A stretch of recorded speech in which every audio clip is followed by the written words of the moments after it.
Most readers will expect this chapter to be about the last day of Paul's life, which was a Bloody Sunday, September the 11th, 1966. Although that day is relevant to everything in this encoded book, I have covered it well enough already. This chapter is to increase awareness of the plight of the Irish and the plague of rigid thinking. I will tell you about the 3 songs with this chapter name. I hope you'll consider it enough to shape attitudes and eventual policy. The world's view of the UK sometimes prompts changes here. Giving Sir William Wallace homage in various chapters is meaningful only if we follow his example. I agree with Edward Bulwer Lytton that the pen is mightier than the sword. I don't take up a sword of vengeance, but do write powerful songs of peace and freedom. My song, Give Ireland Back to the Irish, entered my mind after Bloody Sunday. I wondered what William Wallace would do as Paul McCartney.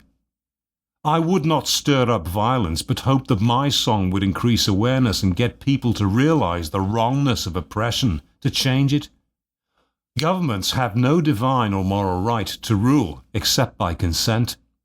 Alistair Crowley declared Ireland's independence, and so do I. If Great Britain loved the Irish as themselves, all of Ireland might want to be ruled by them, but most do not.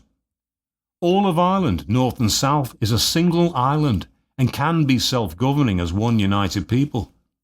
Northern Ireland was partitioned off of Southern Ireland almost a century ago. The Irish people have divided themselves over religion.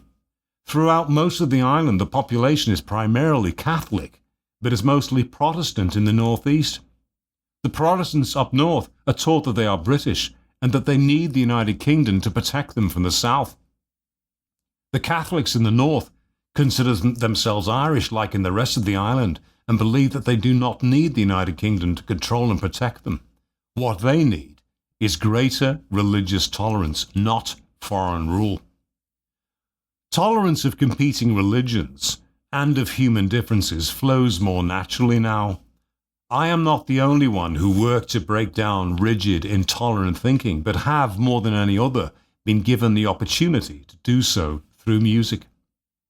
As Paul McCartney, with the Beatles and still today, I have had the pleasure of reaching out to countries and cultures that have been closed or cold to the West. For example, even though the Beatles had not been to the Soviet Union, I wrote Back in the USSR as if we had, and as if we loved the place. At the height of the Cold War, Westerners sang my praises of Russia. I helped the world to see them differently. To push the UK to release Ireland, I wrote Give Ireland Back to the Irish. Divisive religiosity is declining there, and most everywhere that played our songs. It was not just us. We were pawns in a global conspiracy to break down rigid thinking. We each had our part to play and played it well. Since the 60s, Irish demands for self-rule has only intensified. On Bloody Sunday, January the 30th, 1972, the 1st Battalion of the British Parachute Regiment near Bogside in Derry, Northern Ireland, shot 27 civilian rights demonstrators who joined a march led by the Northern Ireland Civil Rights Association. 13 people, including 7 teenagers, died immediately. Another victim died 6 weeks later in consequence of the injuries he received that day. 2 protesters were run down by army vehicles. The government's attack shocked the world. Everyone who shot was unarmed. 5 of them were shot in the back. It was murder. Investigations required by the British government have largely cleared the brutal soldiers, and British authorities of all blame, saying that the soldier shooting was bordering on the reckless. The public outcry that followed led to another inquiry established in 1998 to re-evaluate the events again. Currently, early next year, 2010, is the soonest that we can expect to have the outcome of this second inquiry. Seamus Cusack and Desmond Beattie had been shot months before, on the 8th of July, for rioting in essentially the same area. In that case, the soldiers claimed the victims were armed, contrary to reports of residents there who witnessed it. In response to escalating political tension and violence across Northern Ireland, the UK announced internment without trial on the 9th of August 1971. In a quid pro quo gesture to nationalists, The UK banned all further marches and parades, including the Flashpoint March by the Protestant Apprentice Boys of Derry, a fraternal society that was underway to occur on the 12th of August. Following the introduction of internment, shock, disbelief and disorder spread across Northern Ireland. 21 people were killed in 3 days of rioting. Escalating violence. On the 10th of August, a provisional IRA sniper in Derry shot and killed a soldier. The warlike position intensified.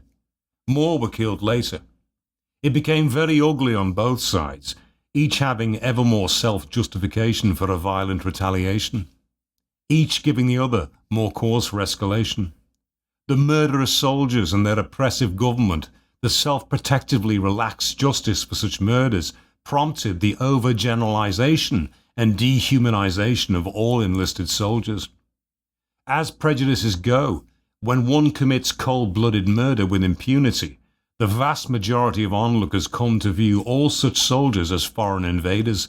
The unjust attacks enmesh the citizenry in the notion of being at war. By then, people were killing soldiers as needed to remove enemy combatants, not to commit murder. Still, that mindset only increases the inevitability of yet greater works of violence on both sides.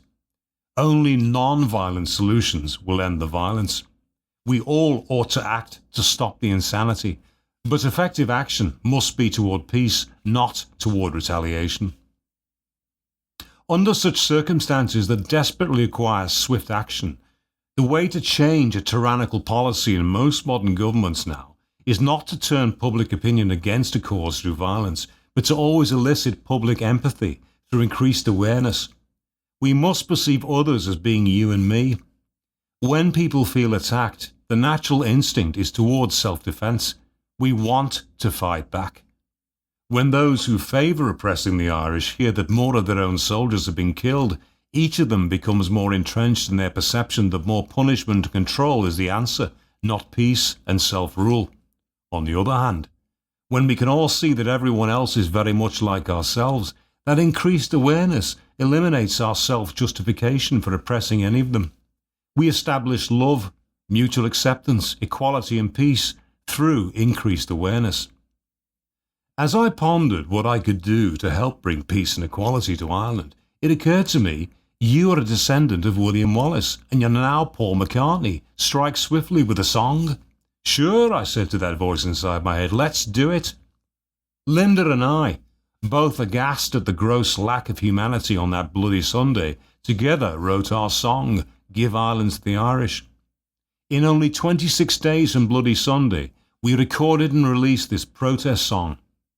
From our limited point of view, it was the first time people outside of Ireland seriously questioned what we were doing there. EMI chairman Joseph Lockwood heard the recording before it was released. He feared it would encourage further rioting. I told him that I felt strongly about it, that would help quell some of the violence there by increasing awareness here, and that they had to release it. They had to. I was willing to end our long-standing, lucrative recording relationship over that matter. If he had persisted in refusing to release my material, it would have allowed me to go elsewhere. He said, well, it'll be banned. You can't expect the government to allow that. He was right, of course. I knew Give Ireland Back to the Irish would not be an easy route, but it was the time. Our song reached the top of the singles chart in the Republic of Ireland and in Spain, but did not do so well anywhere else. However, we've continued to promote it by performing it live. You may have also noticed that I reissued it as a bonus track on the 1993 remastered CD of Wings Wildlife album. Even those who would never have bought the single have had plenty enough opportunities to hear it and to increase their awareness accordingly. Love spreads. Other outraged recording artists heard our song and also jumped on board. Following our Wings lead, John's album Sometime in New York City features his Sunday Bloody Sunday. It voices his opposition to the violence of that day. Additionally, it has the look of the Irish, explaining the Irish conflict in general. Sunday Bloody Sunday is also the name of U2's song. You might think that U2 is merely covering John's song, But it is another song that expresses their outrage for what happened that day, as is Sunday Bloody Sunday by the Wolftones, and the undersold folklore album by Krauschen also covers that day in their song Bloody Sunday.